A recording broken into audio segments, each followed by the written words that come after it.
ಸರ್ವಮಂಗಲಮಾಂಗಲ್ಯೆ ಶಿವೆ ಸರ್ವಾರ್ಥ ಸಾಧಿಕೆ ಶರಣ್ಯೆ ತ್ರ್ಯಂಬಕೆ ಗೌರಿ ನಾರಾಯಣಿ ನಮೋಸ್ತುತೆ. ನಮಸ್ಕಾರ ಎಲ್ಲರಿಗೂ. ದೇವರು ಎಲ್ಲರನ್ನೂ ಚೆನ್ನಾಗಿಟ್ಟಿರಲಿ ಅಂತ ಪ್ರಾರ್ಥಿಸ್ತೀನಿ. ಗುರುವನ್ನು ಬ್ರಹ್ಮ ವಿಷ್ಣು ಮಹೇಶ್ವರನಿಗೆ ಹೋಲಿಸಿದ್ದಾರೆ. ಗುರುವಿನ ಸೇವೆ ಮಾಡಿದರೆ ಪರಮಾತ್ಮ ಕೂಡ ಪ್ರಸನ್ನನಾಗ್ತಾನೆ. ಈ ಜಗತ್ತಿನಲ್ಲಿ ಪರಮಾತ್ಮನಿಗೂ ಮುಂಚೆ ಸ್ಥಾನ ಗುರುವಿಗೆ ಸಮರ್ಪಿತವಾಗಿದೆ. ದೇವರು ನಮ್ಮ ಮೇಲೆ ಕೋಪಿಸಿಕೊಂಡ್ರೆ ಗುರು ನಮ್ಮ ರಕ್ಷಣೆಯನ್ನು ಮಾಡ್ತಾರೆ. ಆದರೆ ಗುರು ನಮ್ಮ ಮೇಲೆ ಕೋಪಿಸಿಕೊಂಡ್ರೆ ಆ ದೇವರು ಕೂಡ ನಮ್ಮ ರಕ್ಷಣೆಗೆ ಬರುವುದಿಲ್ಲ. ಈಗ ನನ್ನ ಗುರು ಶ್ರೀ ಸ್ವಾಮಿ ಸಮರ್ಥ ಮಹಾರಾಜರ ಬಗ್ಗೆ ಒಂದಿಷ್ಟು ಮಾಹಿತಿಯನ್ನು ಹೇಳ್ತೀನಿ. ಶ್ರೀ ಸ್ವಾಮಿ ಸಮರ್ಥ ಮಹಾರಾಜರು ಯಾರು, ಅವರು ಯಾರ ಅವತಾರ, ಶ್ರೀ ಸ್ವಾಮಿ ಸಮರ್ಥ ಮಹಾರಾಜರ ನಿತ್ಯ ಸೇವೆಯನ್ನು ಹೇಗೆ ಮಾಡಬೇಕು ಅನ್ನುವ ವಿಷಯದ ಬಗ್ಗೆ ನೋಡೋಣ. ಶ್ರೀ ಸ್ವಾಮಿ ಸಮರ್ಥ ಮಹಾರಾಜರು ಶ್ರೀ ದತ್ತಾತ್ರೇಯರ 4ನೇ ಅವತಾರ. ಅವರ ಜೀವನಾವಧಿಯಲ್ಲಿ ಕರ್ನಾಟಕ ಮತ್ತು ಮಹಾರಾಷ್ಟ್ರ ಪ್ರಾಂತ್ಯಗಳಲ್ಲಿ ಚಮತ್ಕಾರಗಳು ಘಟಿಸ್ತಾ ಇದ್ವು. ಈಗಲೂ ಕೂಡ ಶ್ರೀ ಸ್ವಾಮಿ ಸಮರ್ಥ ಮಹಾರಾಜರು ಜಾಗೃತವಾಗಿದ್ದಾರೆ. ಇಂದಿಗೂ ಕೂಡ ಚಮತ್ಕಾರಗಳ ಲೀಲೆ ಭಕ್ತರನ್ನು ಸೋಜಿಗೊಳಿಸುತ್ತದೆ. ಶ್ರೀ ಸ್ವಾಮಿ ಸಮರ್ಥ ಮಹಾರಾಜರ ಸೇವೆ ಹೇಗೆ ಮಾಡೋದು ಅಂತ ನೋಡೋಣ.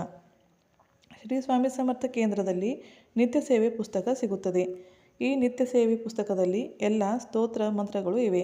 ಇದರ ಜೊತೆಗೆ ಶ್ರೀ ಸ್ವಾಮಿ ಚರಿತ್ರ ಸಾರಾಮೃತ ಗ್ರಂಥ ಕೂಡ ದೊರೆಯುತ್ತದೆ. ಈ ಗ್ರಂಥದಲ್ಲಿ ಮಹಾರಾಜರ ಲೀಲೆಗಳನ್ನು ಬರೆದಿದ್ದಾರೆ.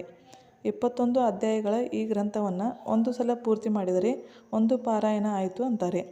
ಈ ಗ್ರಂಥದಲ್ಲಿ ಮಹಾರಾಜರ ಆತ್ಮನೇ ಅಡಗಿದೆ. ಸಂಸಾರದ ಎಲ್ಲ ದುಃಖ, ಸಂಕಟ, ಸಮಸ್ಯೆಗಳ ನಿವಾರಣೆ ಈ ಗ್ರಂಥದ ಪಠನೆಯಿಂದ ದೂರವಾಗುತ್ತದೆ.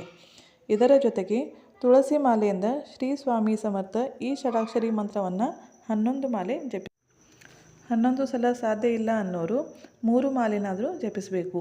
ಈ 3 ಮಾಲೆಗೂ ವಿಶೇಷ ಮಹತ್ವ ಇದೆ. ಮೊದಲನೆಯ ಮಾಲೆ ಗುರುವಿಗೆ, 2ನೇ ಮಾಲೆ ತಂದೆ ತಾಯಿಗೆ, 3ನೇ ಮಾಲೆ ಸ್ವಂತಕ್ಕೆ ಸಮರ್ಪಿತವಾಗಿರುತ್ತದೆ. ಸಾರಾಮೃತ ಗ್ರಂಥದ 3 ಅಧ್ಯಾಯವನ್ನು ಕ್ರಮೇಣವಾಗಿ ಒಂದೊಂದು ದಿನ ಓದಬೇಕು. ಈ 7 ದಿನಗಳಲ್ಲಿ ಗ್ರಂಥ ಪೂರ್ಣವಾಗುತ್ತದೆ. ಅಂದರೆ 7 ದಿನಕ್ಕೆ ಒಂದು ಪಾರಾಯಣ ಆಗುತ್ತೆ. ಇದರ ಜೊತೆಗೆ ಪಂಚಮಹಾಯಜ್ಞವನ್ನು ಕೂಡ ಮಾಡಬೇಕು. ಅಂದರೆ ಬೆಳಿಗ್ಗೆ ಒಲೆ ಹೊತ್ತಿಸುವಾಗ ಮೊದಲಿಗೆ ಒಂದು ಕಾಗದಕ್ಕೆ ಆಕಳಿನ ತುಪ್ಪವನ್ನು ಹಚ್ಚಿ ಬೆಂಕಿಗೆ ಇಡಬೇಕು. ಇದರಿಂದ ಅಗ್ನಿದೇವರು ಶಾಂತವಾಗಿರ್ತಾರೆ. 2ನೇದಾಗಿ ಇರುವೆಗಳಿಗೆ ಸಕ್ಕರೆಯನ್ನು ಹಾಕಬೇಕು. 1 ಚಿಟಿಕೆ ಸಕ್ಕರೆಯನ್ನು ಡೈಲಿ ನೀವು ಇರುವೆಗಳಿಗೆ ಹಾಕಿದರೆ ಅನಂತ ಜೀವಿಗಳಿಗೆ ಅನ್ನದಾನ ಮಾಡಿದ ಪುಣ್ಯ ಸಿಗುತ್ತದೆ. ಇದರಿಂದ ಲಕ್ಷ್ಮೀ ಪ್ರಾಪ್ತಿ ಕೂಡ ಆಗುತ್ತೆ. 3ನೇದಾಗಿ ಕಾಗೆಗೆ ನೈವೇದ್ಯವನ್ನು ಇಡಬೇಕು. ಇದರಿಂದ ಪಿತೃಗಳು ಶಾಂತವಾಗಿರ್ತಾರೆ. 4ನೇದಾಗಿ ಆಕಳಿಗೆ ನೈವೇದ್ಯವನ್ನು ಕೊಡಬೇಕು. ಇದರಿಂದ ಜೀವನದಲ್ಲಿ ಪ್ರಗತಿ ಕಂಡುಬರುತ್ತದೆ. 5ನೇದಾಗಿ ಮನೆಗೆ ಬಂದಂತಹ ಅತಿಥಿಗಳಿಗೆ ಅಥವಾ ಚಿಕ್ಕ ಮಕ್ಕಳಿಗೆ ಏನಾದರೂ ತಿನ್ನಲಿಕ್ಕೆ ಕೊಡಬೇಕು. ಅವರ ಮನಸ್ಸನ್ನು ತೃಪ್ತ ಮಾಡಬೇಕು. ಈ ರೀತಿ ಪಂಚಮಹಾಯಜ್ಞನ ಮಾಡಬೇಕು. ನೀವು ಮನೆಯಲ್ಲಿ ಏನು ಅಡುಗೆ ಮಾಡಿರ್ತೀರೋ ಅದನ್ನೇ ಸ್ವಾಮಿಗೆ ನೈವೇದ್ಯವಾಗಿ ತೋರಿಸಬೇಕು. ನೈವೇದ್ಯದ ಮೇಲೆ ತುಳಸಿ ಎಲೆಗಳನ್ನು ಇಟ್ಟು ನೈವೇದ್ಯ ತೋರಿಸಬೇಕು. ಏಕೆಂದರೆ ತುಳಸಿ ಎಲೆಯನ್ನು ಇಟ್ಟರೆ ಅದು ದೇವರಿಗೆ ತಲುಪುತ್ತದೆ. ಒಂದು ಟೈಮ್ನಾದರೂ ಕರ್ಪೂರ ಆರತಿಯನ್ನು ಮಾಡಬೇಕು. ಈ ರೀತಿ ಶ್ರೀ ಸ್ವಾಮಿ ಸಮರ್ಥ ಮಹಾರಾಜರ ಸೇವೆಯನ್ನು ಸರಳ ಪದ್ಧತಿಯಿಂದ ಮಾಡಿ ನೋಡಿ. ನಿಮ್ಮ ಸಂಸಾರದ ಭಾರವನ್ನು, ಜವಾಬ್ದಾರಿಯನ್ನು ಮಹಾರಾಜರು ತಮ್ಮ ಹೆಗಲ ಮೇಲೆ ತಗೋತಾರೆ. ಹೊಸಬರು ಶ್ರೀ ಸ್ವಾಮಿ ಸಮರ್ಥರ ಲೀಲೆಯನ್ನು ನೋಡೋರಿದ್ರೆ ನೀವು ಬಸ್ ಸ್ಟ್ಯಾಂಡ್ನಲ್ಲಿ ಬಸ್ಗಾಗಿ ವೇಟ್ ಮಾಡುವಾಗ ಅಥವಾ ರಾತ್ರಿ ಎಚ್ಚೆದ್ದು ನಾಯಿಗಳ, ಪಕ್ಷಿಗಳ ಕರ್ಕಶ ಶಬ್ದಕ್ಕೆ ಹೆದರುವಾಗ ಕಣ್ಣು ಮುಚ್ಚಿ ಅಂತರಂಗದಿಂದ ಶ್ರೀ ಸ್ವಾಮಿ ಸಮರ್ಥ ಅಂತ ಜಪಿಸಲು ಪ್ರಾರಂಭ ಮಾಡಿ ನೋಡಿ.